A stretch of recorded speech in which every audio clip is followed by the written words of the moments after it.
महाराष्ट्रातील 22-23ला विद्यार्थी संख्या शेवटच्या वर्गाची पूर्ण नसल्यामुळे ज्या शाळा शिक्षकेतर कर्मचारी यांना अद्यापही अनुदान मिळालं नाही, त्यांच्या संदर्भात आकाश राठोड, वायदंडेजी यांच्या माध्यमातून 2.5 वर्ष संघर्ष सुरू आहे।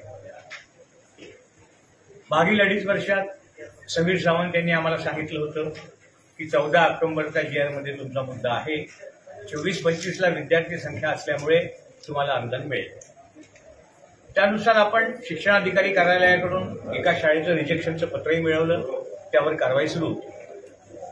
पण हे वायदंडे साहेब काल सावंत साहेबांना भेटले आणि त्यांनी सपशेल सांगितलं की तुमचा मुद्दा मंत्रिमंडळाच्या बैठकीत नाही, 14 ऑक्टोबरचा GR अधिग्रहित होतो आहे, त्यामुळे तो आता लागू राहणार नाही आणि नवीन GR मध्ये तुमचा मुद्दा आहे। त्यामुळे ही तसं पाहिलं तर शॉकिंग न्यूजच आहे।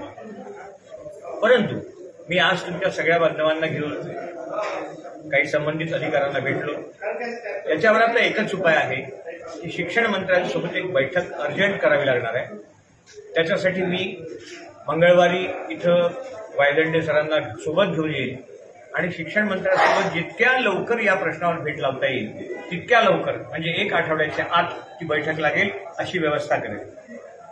शिक्षण मंत्र्यांकडून हा मुद्दा जर सुटला नाही तर आम्हाला मुख्यमंत्र्यांकडे जावं लागेल, त्यासाठीही आम्ही तयार आहोत। आणि तिसरी शेवटचं, शासनाने कुठे ऐकलंच नाही तर आम्हाला कोर्टात देखील जावं लागणार आहे, त्या कोर्टाच्या तयारीत देखील आम्ही सर्व आहोत। आता माझं म्हणणं तुर्तास एवढंच आहे की तुम्ही थोडासा धीर धरा, फोन करू नका फारसं, म्हणजे सांगताना प्रत्येकाला फार कंटाळा येतो एकच उत्तर। 22-23ची शेवटच्या वर्गाची पटसंख्या नसल्यामुळे ज्यांना अद्यापपर्यंत अनुदान मिळालं नाही त्यांच्यासाठी युद्धस्तरावर येत्या 15 दिवसात प्रयत्न करून त्यांचा मुद्दा घेतो, कुठल्याही पद्धतीने, शिक्षण मंत्र्याकडून किंवा मुख्यमंत्र्याकडून।